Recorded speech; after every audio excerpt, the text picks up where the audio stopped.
Good evening, everyone, and thank you so much for joining me inside of the Diana Wright Show live online. We welcome you from around the world and in the United States, and I think I'm going to start doing a dance and a jig like Ellen to get my juices flowing and my body warmed up. Anyway, Ellen is indeed a good dancer for a white girl. Yeah, she sure is. She has that rhythm going down. Anyway, we begin this evening with no other place but politics. And as we observed today that the president had a photo op while he met with Boehner and some of the guys. Some of the other guys, you see, I'm just going to call them that because it's plain theatrics. How long are they going to perform for us? How long are they going to string us along and act as if we're stupid? How long are they going to do what they're doing as a sequester deadline, March 1st, looms over our heads? Is the Republican Party wanting to do good for us, the people of America, or does it not? Are they going to continue to blame the president for everything until they all die, or what? I'm simply wondering. It's tiring. It's exhausting to watch this recurring decimal every couple of months. The fights, the hate, the blockade, the name calling, the obstruction, the character assassination of Chuck Hagel by Ted Cruz, and everything he thought he said and thought he knew, nothing is true. So you smear someone's character and you get away with it? Ted Cruz is getting away with it. Now, if Ted Cruz has a complex of being Cruz, as in Hispanic, then he should take that up with his heritage. Stop trying to take out your anger on other people. It is just distasteful. And Lindsey Graham was at it again today. But this time, you see, as he was discussing and questioning the officer about gun control, well, the officer stood up to him and showed him that he also had a voice. Dianne Feinstein almost had to come break the party up and let them know that everyone, and let the senator know that he needs to be respectful. Shameful, shameful. What's going on? Who is Lindsey Graham trying to impress? Is it his constituency? His constituents? Who is it? He seems like he's working hard to be the meanest guy on Capitol Hill. Well, I'm surprised John McCain was not with him today. He was on his lonesome, but he was fighting mad. And he was spewing from the mouth and the nose and the eyes and everywhere. I'm just wondering, who is he doing the show for? Who is Ted Cruz doing the show for that he did a few weeks ago with Chuck Hagel at the confirmation hearing?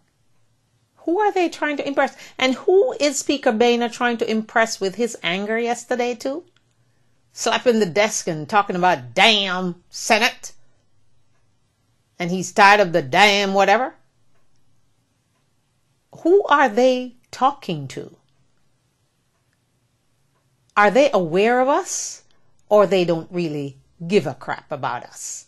How about that? I am simply wondering if we should ever vote again for any politician who runs for office. Except, of course, Hillary Clinton.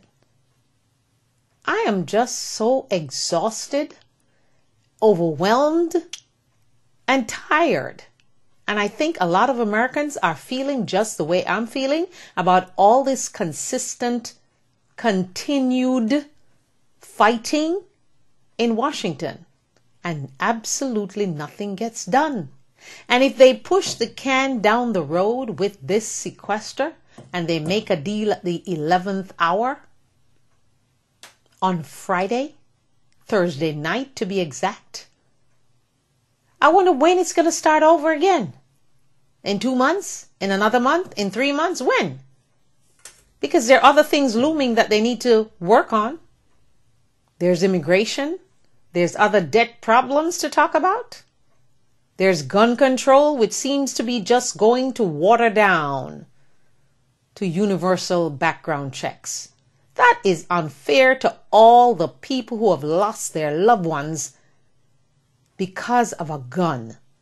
A gun that should not be in the hands of any civilian unless you're going to fight war in Iraq or Iran or Afghanistan or wherever. So who are the people that are really against this? Did they see or did they research or did they even watch Fareed Zakaria the other day when he had the ex-Prime Minister of Australia on, and he told us plain the way he put his political life on the line to save his people? Who do we have to do that for us on the Republican side? The president seems to be fighting on the outside, but is he fighting behind the scenes? As he should be. Or is he allowing Speaker Boehner to bully him down? I'm not so sure about anything about Washington anymore. I'm not giving up, but I'm just going to watch and see what happens Thursday at midnight. That's tomorrow at midnight. Already, it's Thursday in Italy. So, as we await Thursday midnight to come and see what happens on Friday, March 1st, it will be a very interesting day and night. I see the Dow went up again today, 175 points. So what will happen come Thursday night at about midnight, just before the clock strikes Friday? What's going to happen? Who's going to feel the most pain and agony and cuts and furlough of checks and safety traveling in the airport? Who will feel the most pain? I hope it's not me or you who are watching this program. But somebody, somewhere, will feel the pain if these politicians don't get up off their butts and do something.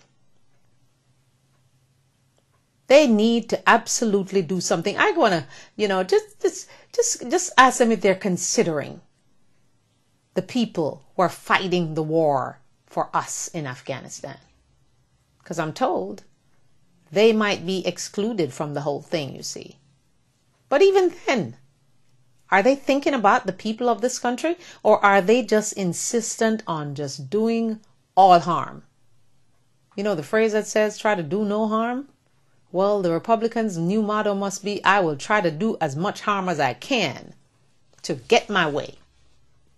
Because Barack Obama won that election and he should not have won. Mitt Romney should be the president. Absolutely not. Mitt Romney was never going to be the president. Because when it went down to the wire, I'm sure a lot of people would not have voted for Mitt Romney because he's a Mormon. That was part of it too. They just weren't talking about it. But in their hearts and in their minds, just like he thought about the 47% and the moochers and the gift getters, there are lots of people that were thinking and saying, I would never vote for a Mormon. And when you watch the special on current TV about a Mormon running for president, you would have seen and understood why Mitt Romney could never have been the president of the United States. So I don't know what illusion, what dream, what planet Karl Rove and all the friends of Fox were in and on, what island they were camping out on, that they didn't see the light. And what was going on in Mitt Romney's head that he could dare to think that white guys alone could have made him president? So as he came on stage or planned his entry on stage, he only had, prior to going on stage, I gather he only had an acceptance speech, you see. Well, that's a guy with great faith.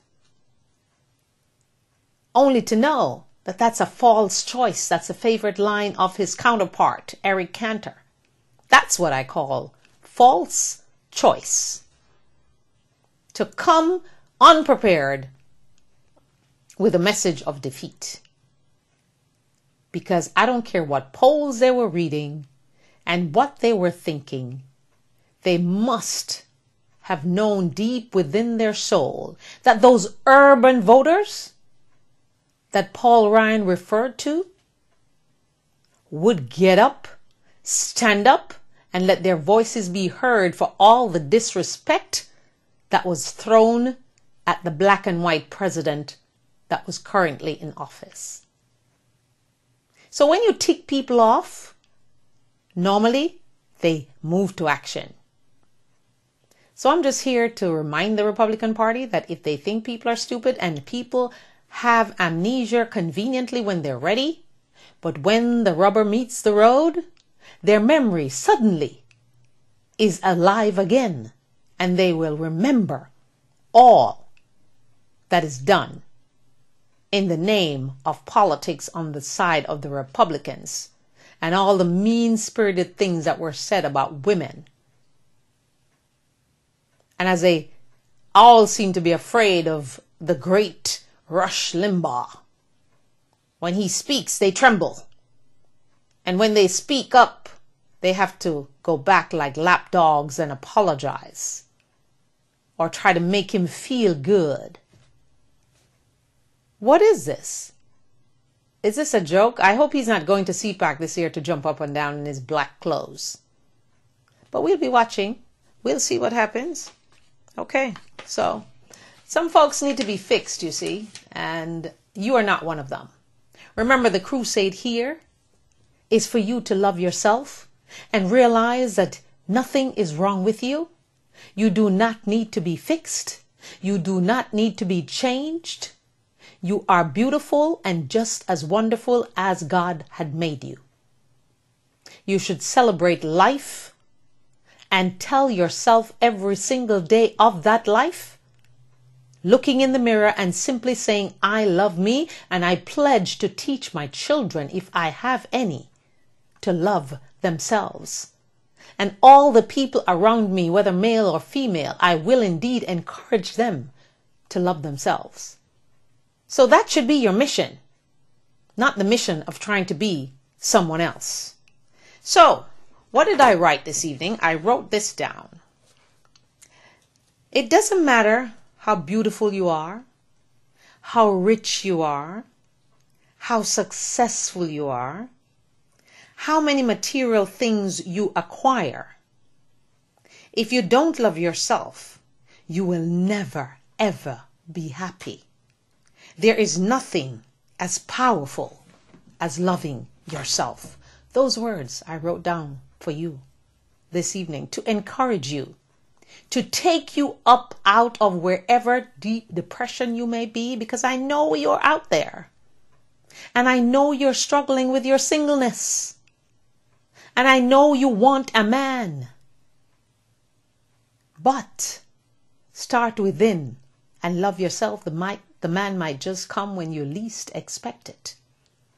And whatever other troubles you're having, whether it's money or family or whatever, just take a stock of yourself and realize that whatever is happening in your life right now is exactly what the universe wants to happen. But if you want to change that, you have to absolutely change your thinking, your mind, and you have to begin by loving who you are. So, as we continue here with some politics, and we let you know that Jack Lew, the former chief of staff of President Barack Obama, is now our new Secretary of the Treasury. Squiggly signature and all. I wonder how he's going to sign them money. How is he going to sign that dollar bill? That signature looks very, very, very, very long. Whirly, whirly, whirly, whirly, whirly on. Okay. So we're just wondering how Jack Lew, I think he's going to keep his signature just the way it is because that's his signature. But we'll be seeing a lot of whirly, whirly, twirls, swirls on the money to come because Jack Lew, you see, is now President Obama's Treasury Secretary and no longer his chief of staff. All right, so John Brennan, I guess, will be next, and he will be heading up the CIA. Of course, you must know by now that Chuck Hagel is now our Secretary of Defense, despite all the character assassination by none other than Ted Cruz, who seemed to have some issues going on with himself, even though all the accusations that he made were found to be untrue. So, all the folks are hoping and wishing that Chuck Hagel is going to be weakened and all that. That is baloney. Chuck Hagel is going to go in there as a war vet and do the best job, the most organized job that anyone could imagine. And guess what? He'll actually know how the soldiers in Afghanistan feel and how they're doing and what they miss and how they feel, their problems, their traumas. He will absolutely be able to associate and feel the vibrations from them because he has been there himself. So, we congratulate our new Treasury Secretary, Mr. Jack Lew, as we move on. Well, you see, it's already Thursday in Rome, in Italy, at the Vatican. So, really, Pope Benedict is no longer Pope Benedict. He's now, what is he now? Yes, his resignation is in effect. Even though it's only after 8 here, it's way past midnight there. So, what are they, 5 hours ahead of us? Yes, they are. So, he's now Pope Emeritus. And what will he be known as he retain his title of His Holiness? And also, he will retire them red shoes that he's been wearing all the time. I guess they must be worn out by now too. And he will continue to wear his robe without the cape. And he will ask for privacy, and he will try not to be seen in public, especially before the new pope is named. So we bid farewell to Pope Benedict XVI, who, even though he's left some stains behind him as it affects sex abuse in the Catholic Church, we still applaud him for his humility to give up such power, his courage to give up such power, and his faith, and we wish him well. All right, so wonderful news. Well, we're going to move over now to some news from Massachusetts, as the Department of Public Health in North Andover, Massachusetts, they're under fire, you see, for sending home letters to parents of students who they consider to be, I wonder if you could take a guess, they consider to be obese, too fat. They quickly said that students who are underweight, their parents will also be getting letters.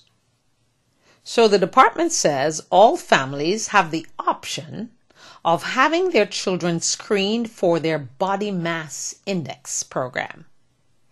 The letters were sent to several homes in the Commonwealth, and lots of students and lots of parents are very upset, as you might imagine. Imagine being at home and getting a letter from your little people who comes home and gives you this letter, and you open it and it says, "Your child is obese, your child is fat, and needs to be put on a program." How would you react? Well, there's one 10-year-old boy who is just refusing to have anything to do with the letter. He's like, "I don't care what they say in that letter. I'm not obese. I'm not fat." He looked a little chubby to me, but they say he plays sports all the time, so maybe he just have some other issues going on. All right? So I just want you to consider that. If you are a parent at home and you get a sealed letter delivered by your little people, because that's what I like to call, school-age kids, little people, I would like to wonder and see your reaction as you open. Please open the envelope like you do for the Academy Awards and see that they're saying your kid is fat. And it's your fault too, because you are responsible for making sure that your youngsters are not obese and fat and overweight, whichever word you want to take. And if they're too skinny, you'll be blamed too, because then they're not eating enough food. Hey, that's what it is. And that's what's going on in the Commonwealth of Massachusetts, Andover to be specific. All right. Egypt has now, in the wake of the hot air balloon accident, tragedy, devastation, they have now suspended the Luxor hot air balloon flight and launched an investigation following the deaths of 19 tourists from all over the world, including France and UK and Japan and Hong Kong and just about, several countries. People were affected. Live in the now, my friends. Don't wait for tomorrow for what you can do today. Don't put off for tomorrow what you can do today. If it is your pleasure to have fun today, go out and have that fun today. If you're going to buy yourself something that you know you actually need, not a want, I'm talking about needs now, go out and do it today. Get it.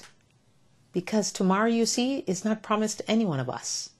Because when our numbers are played by the mighty one Jesus, we have no choice in the matter. We go. Whether we're a baby, whether we're old, whether we're young, middle-aged, whatever we are, we have no choice in the matter.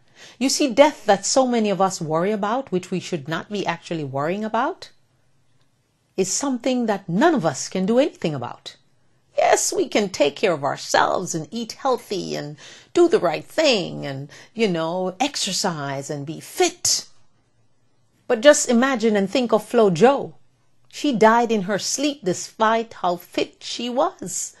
She was an athlete. She was a winner of the 100 meters in the Olympics. And she died in her sleep. When she went to bed, I'm sure she didn't know that she wouldn't wake up the next morning. So what are we fighting about? What are we unhappy about with our friends? What are we not doing because we are afraid? The Bible says, "Fear not, for I am with you," and that's the voice of Jesus. And if he tells me, "Fear not," I live my life without fear. I truly do. Because I tell you, my experience is, even when I was at my lowest ebb in my life, and my daughter was on the edge of death, I never feared any of the doctors or nurses or people who came to treat her. I stood up to every single one of them until they came to respect me for who I was, because I was fighting for my only child because she had to live.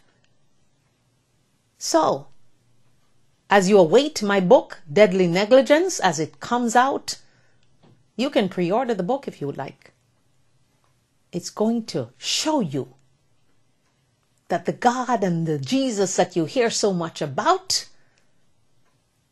they're real. And with God, all things are truly, truly possible. If you only believe and have crazy blind faith and pray. So stay prayed up. Every single day of your life, make sure you're praying and asking for what you want God to do for you. And then you thank Him as you receive the blessing that you want deep in your heart and in your soul and in your spirit. Because that's the only way sometimes that you can keep your sanity when tragedy and devastation hits your family. Something that is totally unimaginable. So, okay. So as I talk about those tourists, it gets me wound up, you see, because people are just sweating the small stuff when they need not sweat the small stuff. Whatever it is that you want in life, go out and get it. Don't blame anyone for not having what you don't have. Because blame is not a good thing. Don't hate. And please forget the bitterness. Forgive, forgive, forgive. Even if the person is not in your life anymore, release them. Forgive them. Because it cleanses your heart. It makes you sleep well at nights. Because that's the right thing to do. And when you forgive someone, don't think you're forgiving them for their sake. You're forgiving them for your sake. Because you will then be free of whatever weight you're carrying around in this world. Once again, thank you and welcome to the Diana Wright Show live online. We thank you so much for joining us. And we remind you of a few things here. We remind you of the date, April 30th. It's National I Love Me Day, launched by the Diana Wright Show live online. And we are encouraging you to take it seriously and love yourself, because it is indeed important, and the most important and powerful 3 words that you can ever say to yourself. All right? So we want you to keep that in mind. And then I want you to circle your calendars for October 5th. That's the day, the night that Save a Life Jamaica Foundation will be holding their function, their first fundraising function to raise funds to save lives in Jamaica and around the world. So I know you want to save lives, even though you might think you don't have $20. If you start saving your quarters, you'll get to $20 by October. Your dollar bills, your loose change. You don't have to dig deep in your pocket to save one life. So Save a Life Jamaica Foundation, headed by Novelet Gale, the president. It's her brainchild, because she saw the need and decided to do something about it. Action, you see, speak volumes louder than words. So we applaud her for doing that. And yes, I'm on the board. So we will keep you posted as to what will happen on October 5th. We just want you to save the date right now and put $20 away for that event. All right. Also want to just continue. It's about health again, and it's about death and life. We're talking about Venezuelan President Hugo Chavez. He's still having breathing problems. They persist. Remember, he came home from Cuba after having surgery for cancer, and he's continuing to be treated in Venezuela, in Caracas, for the cancer. But he continues to receive treatment at a military hospital, to be exact, in Caracas. And Chavez went to Cuba for surgery December 11th, 2012. He has had 4 operations in 18 months, and he's suffering from a severe respiratory infection following his last surgery in Cuba. President Hugo Chavez has been in office in Venezuela for, guess how many years? 14 years. And he was re-elected for another 6 years. Another 6-year term, October 2012. So we wish him well and hope he recovers. And if he doesn't, well, I'm sure they have someone ready and waiting to take over the job. In other health news, in South Africa, we're going all around the world, so that's why we welcome you from around the world and in the United States every evening here on the Diana Wright Show live online. I want to remind you of something before I continue. I want to remind you about Lenine Faith's book that she's launching. She's my young power person for the month of February. And she's launching her book that she published herself through her own publishing company called Shine Bright Publishing. And it's going to be this Saturday, March 22nd.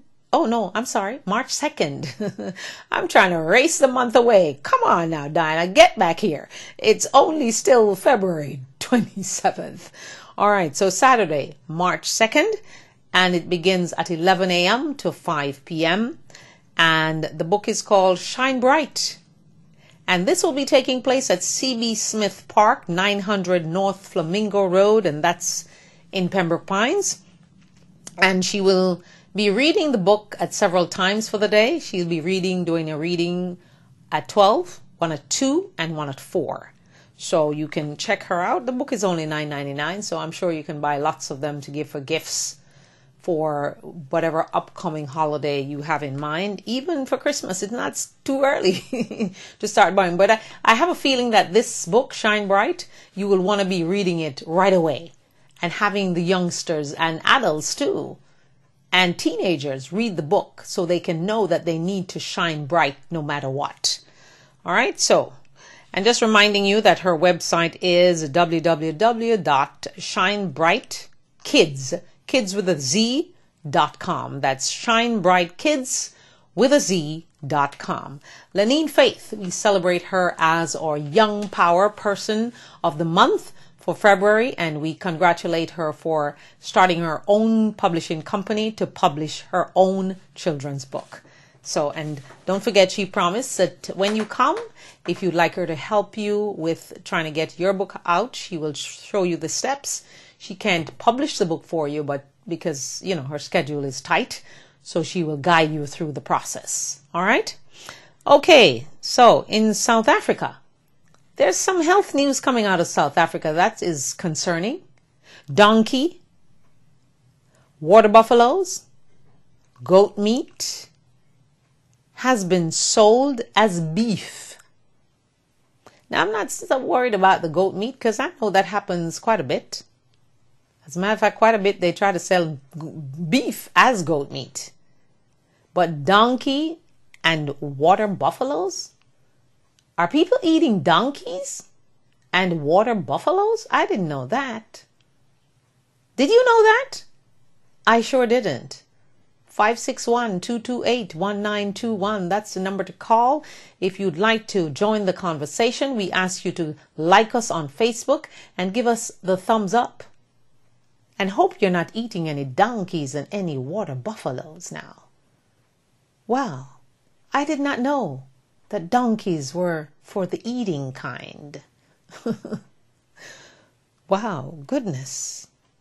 And this has been sold as beef, and it's mostly been found in sausages, burger patties, and deli meat. So you want to read the labels of what you're buying. How about that? I think that's the best thing to do. Read the labels before you buy your meat in the supermarket. That's in South Africa. Not saying it's here in the US, but we want to be vigilant with our food because just last week, remember, there's a spinach E. coli problem, salmonella.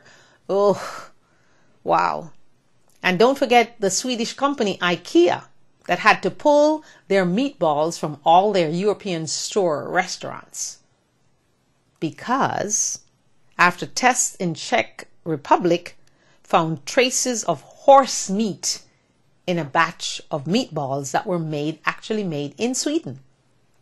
So we got to be careful what we eat. That's the reason I like to cook my own food at my house. Because it's nice to go out and eat sometimes, but I just feel a little more confident when I'm eating my own food and my mother's food, because she can make some mean food. All right. So I just feel a little more comfortable that way. But anyway, several supermarkets again in the UK have also withdrawn beef products from shelves after they were found to have horse meat. So horse meat, donkey, water buffalo, what next? What a world we live in. It's so tiring to live these days, isn't it? But we're not gonna take it that seriously.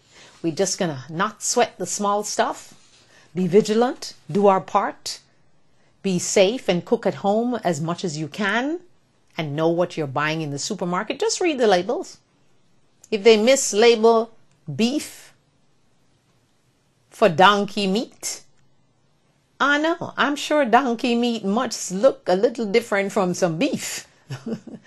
And if you like beef, you must be able to see the difference. There has to be a difference between donkey meat and, Anyway, we move on now to some celebrity news, celebrity focus as we call it here. Dennis Rodman. Remember Dennis Rodman from Chicago Bulls? The man with the funny hair and the tattoos, and yes, he used to score, but he caused a lot of trouble, bad behaving young man he was. He is actually right now in North Korea. And why is he in North Korea, you might ask? He's there with the Harlem Globetrotters to set up kids' basketball camps or clinics. He will also meet with North Korean leader Kim Jong-un. Yes, because guess what? Kim Jong-un is a basketball fan. And he loved the Chicago Bulls. So they're going to meet with him. A lot of people are talking about Dennis, being a diplomat from the U.S. or whatever. Dennis ain't no diplomat. Dennis just told it to them today. He said, I am not a politician. And you do know, and I'm sure Dennis is aware, and the Globetrotters are aware, that the U.S. and North Korea are experiencing a very tense relationship as we speak.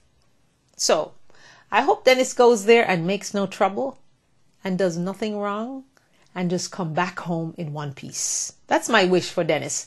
You see, we actually met Dennis at a restaurant on the island of Palm Beach. And he was very pleasant. And he just loved my daughter and kept saying, oh, you look so much like my own daughter. And, he just went on to a speech with her and tell her how much she must love her dad and she must appreciate her dad for what he does for her. And he went on and on and on. But he would not allow her to take a picture with him, because if he did, other people would be flooding our table. So he kept saying, shh, shh, be quiet, So, and my girlfriend Joan was there with us and she wanted to take a picture so bad she didn't know what to do with herself. But Dennis would not allow us to take any pictures. He just fell in love with my daughter and just kept saying, oh, you remind me so much of my daughter. You look so much like my daughter. Please love your dad, because, he's having problems trying to get with his children through his ex-wife. They're, having their bitter stuff going on. So I guess he missed his daughter. And when he saw my daughter, he was like, oh my God, you look so much like my daughter. So he just came over to our table and took her on, So Dennis Rodman. Okay. And continuing in the vein of sports, I don't watch basketball anymore because I'm sick and tired of seeing these big men brawling and fighting and acting like they're little children, when they're getting millions of dollars to act and play basketball and behave like gentlemen. So the biggest brawl took place, the biggest one of the season in basketball took place last night between Indiana Pacers and the Golden State Warriors at the Bankers Live Fieldhouse. Now, the fight started between Roy Hibbert and David Lee, but ended almost with all the players in the fight. I was about to go to my bed and I saw this and I'm like, there you go again. Now, that's the reason I don't watch these guys, because they don't know how to behave. Now, why are you going to a game to play and then you fight and you end up in a brawl on the court with everyone throwing a fist? It was a sight to see. And if you haven't seen the fight, you need to see the fight because it was shameful. All right? Okay. Other celebrity in the news, Emeril Lagasse, the Bam man who puts the Bam in all his food. Well, he didn't have such good news today. He got the boot from Macy's because Macy's says his cookware just was not selling that great. Because you see, a lot of people thought that they did that because of the lawsuit with Martha Stewart. Macy's says it was just a coincidence. It happened in the middle of the court battle between Macy's and JCPenney. And just to tell you what the CEO of Macy's said about Martha Stewart, he said, that's Terry Ludgren. He said, in his testimony, he said this. He hung up on Martha Stewart when she called him in December of 2011. So do you understand that this fight and grudge has been going on from 2011? When she called him to tell him about the deal with JCPenney that she had scored. He said he hung up the phone and they have not spoken since then. That was part of his testimony in court this week about Martha Stewart. So as JCPenney struggles to make some money, they still have to go and fight for something in court between them and Macy's and the rights to carry the products of Martha Stewart. Wow. Martha has reigned from jail, but she is certainly scoring a lot of points these days. She certainly is.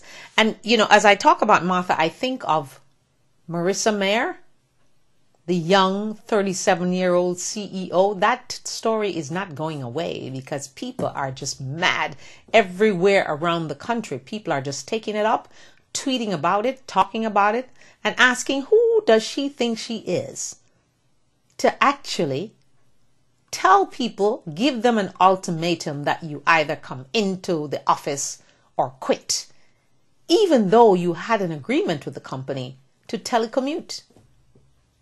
So people are not letting her off the hook. I'm not sure. Well, everybody's saying, you know, Marissa just have to prove herself at Google. She doesn't have to worry about the fact that women are not supporting her right now because she didn't tell anyone that she was going there to fight for women's rights and women's issues. And the fact that she had her baby and went back to work after 2 weeks, I don't know. Maybe she was trying to prove a point or trying to show us women something, that you can do it all. Yes, you can do it all, but something gets shafted along the way. And if this is the way she will approach the employees at Yahoo, I'm here to tell her that it's not going to be pretty. Because those employees, they will set you up. Those employees, if you don't treat them right, they will undermine you. I don't care whether you're the CEO or the CFO or whatever O you are. They don't care. Employees want to be treated with respect and dignity. And this was not the way she needed to do it. And I don't care how good she is at 37 years old, being the CEO of Yahoo. This was not the right move. And if she wanted to make this move, it should be done or should have been done in a gentler manner. So people actually feel respected. Yeah? And validated. And, actually feel like they are important to the company and not a throwaway thing. Because it seemed to me that she was just saying, okay, we can throw those away because, they're telecommuting, so they can't be that good anyway. And what works at Google might not work at Yahoo. That's where she's coming from. She's coming from that school of thought at Google that you need FaceTime and you get ideas from just bumping into people in the corridor. But not every method works with every company. Not every parenting style works with every child. Not every behavior or attitude work with your friend. It just doesn't happen. You don't love every man the same way you love the other guy that you were madly in love first. So we need to consider that. And I think Miss Meyer need to take a step back and probably apologize to those people. Whether she does it in private or not, I really don't care. But I think she really should forget that, 37-year-old, she still have a lot of lessons to learn, despite the fact that she's supposed to be so smart. Well, I don't think she's thinking very well, right? Because if she was really thinking, you would not be giving your employees an ultimatum to come to the office or quit and allow them to feel like throwaways. Because if I was an employee of Yahoo and I was telecommuting because I wanted to spend time with my children or my child, I would feel offended. And I would certainly feel like I was a throwaway. Because you see, sometimes companies use people and then they throw them away. It's not right. It is not right. Not even in the sight of God, it's not right. It is just not right to throw people away without validating the fact that they were needed. They were a part of the company. All right? And she did it in a memo too. Not even by words. Face-to-face action is always good. I like to talk to people and look them in the eye. Because I like to speak horizontally to people and not vertical. Because you see, when things come from the top down, it normally gets to the bottom watered down and not exactly what you said from the top.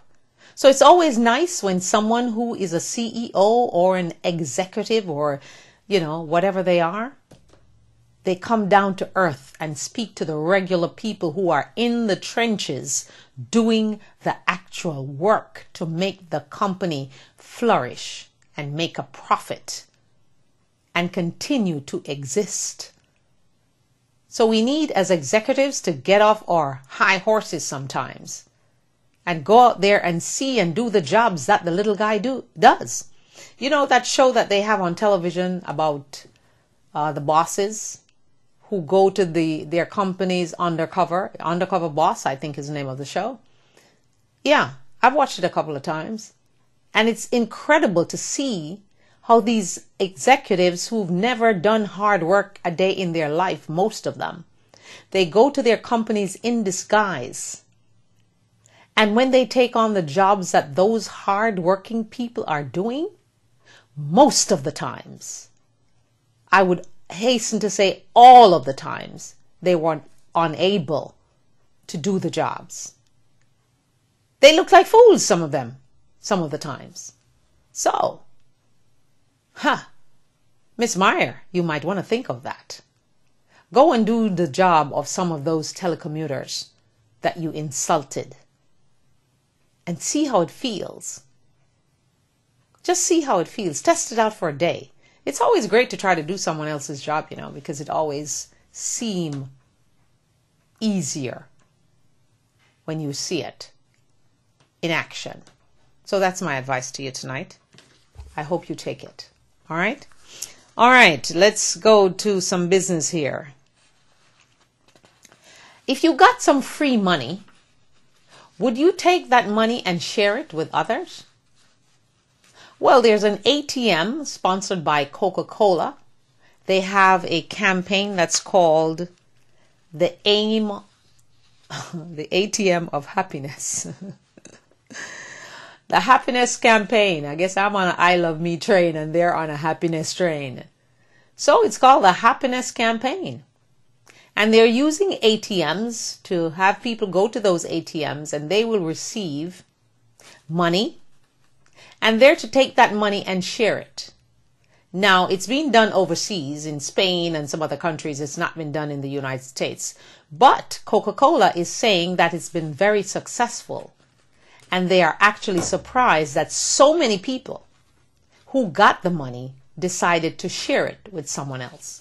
So you see, there's still wonderful, good people in our world, even though it might look so mean and full of hate sometimes, because they're actually great, nice people still in our world.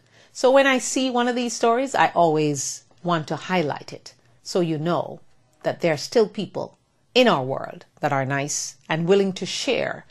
So the stunt was done as part of a Coca-Cola Share the Happiness campaign. Coca-Cola called the machines, the ATM machines, they call them the ATM of happiness. So how would you like to go and get some free money from Coca-Cola? I don't know if they're bringing the campaign to the United States, but they probably should, and see how many of us would decide to go to that ATM, get that money, and share the wealth. I don't know if I would be one of those going to the ATMs because I just hate ATMs.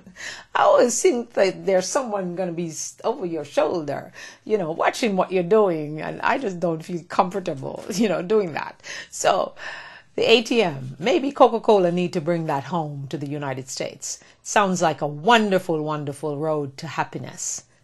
And just see how much of a sharing spirit you do have.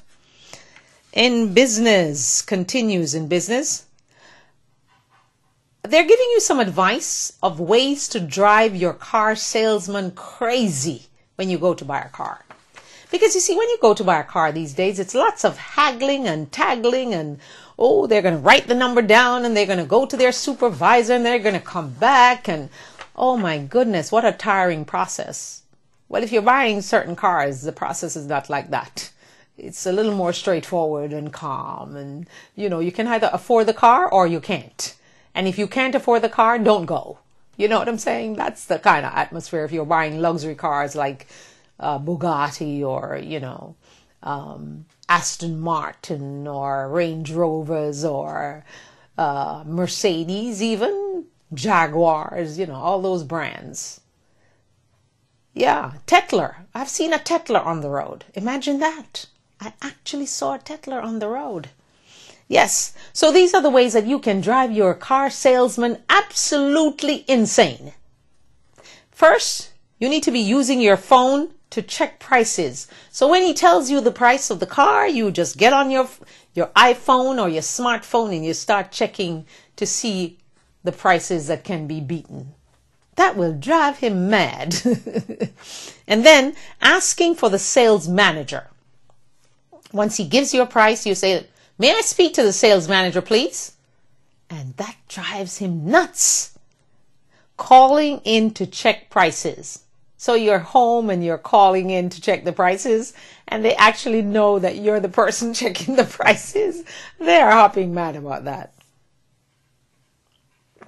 So we continue. Asking for the Carfax report. If you're buying a used car, you want to see the Carfax. And they actually have commercials telling you to ask to see the Carfax. But if you ask a car salesman for the Carfax on a car, he'll be hopping mad, all right? So, lying.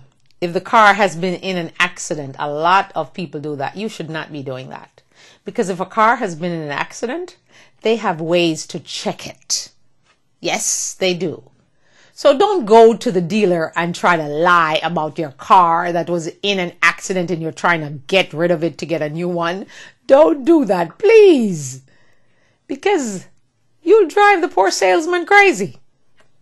All right. Obsessively inspecting a used car. So you're buying a used car. And you are so obsessed about checking every little place and nook and cranny of the car. That drives them crazy too. Shopping around for financing. No, no, no, no, no. They like when you use their financing because that's when they make their money, you see. So, if you want to drive him crazy, shop around for financing other than the one that he's giving you through his dealership. And the last one is skipping the add-ons. You know those add-ons that they want to give you, like protecting the paint on your car or the nicks and knacks of, all that kind of stuff that you probably really don't ever use, but you're paying a good $1,000 for it. They hate when you don't take those add-ons. Do you believe that? Isn't your right not to take an add-on? Why are they getting upset about that? I don't think that's right. Anyway, continue in the celebrity mode with Mr. Bobby Brown. Bobby Brown is at it again, folks. This time, though, he's going to be in the slammer for about, 55 days. What is he doing again? Driving while drunk. Along with the 55 days in jail, he's going to be on 4 years probation. And then he was also driving erratically in Los Angeles in October 2012 with a suspended license. So all of that came up. Along with the 55 days in jail and the 4 years probation, he also has to attend 3 AA meetings every week. He has to go for alcohol treatment for 18 months. Now, I'd like to see the judge that said that, because Bobby Brown, he is just a walking time bomb. Self-destructive people who God gave talent, who God gave his blessings, and they turn around and kick God in the teeth because they are becoming and acting like fools. All these people, all these stars, all these celebrities, all these music people, God gave them talent to sing, produce, to act, to get parts in movies. And yet they become drug barons or alcoholics. What is it about the industry, the entertainment industry, that allows these people to become crazy people and act fools? It would be interesting to know. I am going to try to get some people from the industry to be on the show so I can hear how they feel about it. And are they doing that, or, what? Wow. Anyway, I'm going to end the show on this note because I want to repeat it tomorrow, I think, too. There are signs that you're dating a deadbeat. It's not just deadbeat dads, It's deadbeat dates. So these are the signs you need to look for, whether it's a male or female, all right? We're not knocking any one sex right now. So he or she always insists on picking up the check at a big dinner or throwing down a credit card without actually checking the bill. Now, you throw down your credit card, you didn't even look at the bill, how much it is. Well, that's a red flag. He lives in a large but sparingly furnished house. So if you visit someone you're dating and he lives in a mansion but he has no furniture, red flag. She now avoids answering calls on her cell phone when she's with you. Does that mean she's cheating? Does that mean she has another guy, or what? Or if he does that, does that mean he has another girl and he's trying to trick you into getting into bed with him when he actually has someone else waiting? If he leases a car, especially a luxury model, like an Aston Martin or a Mercedes or a Range Rover, please, red flag. Now we turn she. If she asks you to buy things for her or co-sign her loans, No, no, no, no, no. And of course, guys should never be asking that. But if the girl is asking you and you're a guy, keep stepping. Don't stop to look back. If he has a lot of bills marked urgent, past due, you need to raise your flag that is red. If she gets bills in someone else's name, you should raise some suspicion. If he admits that his credit cards are all maxed out, he's not responsible. Let him go. Say, ciao, see you later, alligator. Have a nice life. Catch you on the rerun. She has a payday loan company magnet on her refrigerator door at her apartment or her house. Be suspicious, because that sister is spending every dime she gets, and you don't want to be with that sister. I promise you that. If he has a live-in maid, and that maid is his mother, you need to not stick around. Because you see, he's not ready to commit if his maid is his mama. So that's where I have to leave you this evening, as we say thank you so much for joining us. And before we go, we just want to remind you of October 5, courtesy of Save a Life Jamaica Foundation. You will be saving a life at that event when you come and support it. And also want to remind you about Lenine Faith and her book, Shine Bright. She's also the publisher of her book, and her publishing company is called Shine Bright Publishing. Her event, the launching of her book, takes place on Saturday, March 2nd. That's this Saturday, 11 a.m. to 5 p.m.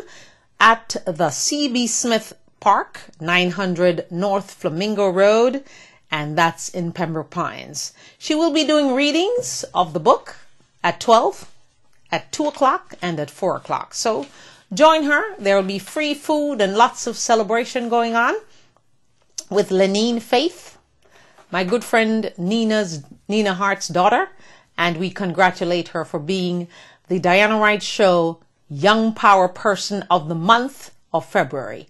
When we find them, we'll bring them to you. And if you know some young person that's doing great things, please let me know so I can celebrate them on the show and promote what they're trying to do and help them to get to where they want to go. Thank you so much for that. And also, we want to remind you about this event coming up, Jesus Lives, brought to you by Praise Time Promotions, and it will be March 16th, and Anointed Voices, led by Jay Gale, will be there. Second Chance and Brother Robert will also be there. So they invite you to check them out, and we will be seeing you tomorrow. But before we go, we'd like you to like us on Facebook, give us a thumbs up on Facebook, tweet us, email us at dianawrighttv@gmail.com, and call us if you would like me to be a speaker at your event, your church, your gathering. I'll be happy to oblige, and I'll be happy to join you and spread my I Love Me crusade with your congregation and your friends. Also, if you'd like to purchase one of my t-shirts, you can go to my web store at my website, dianawrighttv.webs.com, and my t-shirts are there, and you can read a little bit about me, where I've been, and all that kind of good stuff. And also, if you miss a show, you can see that show on the website, and of course, you can also check out YouTube. So, thank you so much for being with me right here as I ask you to stay prayed up. Continue to pray. Don't lose faith. And know that you know that you know that God is, through his son Jesus, supernatural. Try your best not to sweat the small stuff, but live in the supernatural, where I try to be every single day of life. Some days you might not get there, but try anyway. Once again, have a great evening. And we thank our viewers from around the world and in the United States for joining the Diana Wright Show live online this evening. Ciao, au revoir, adios, and good night. Goodbye.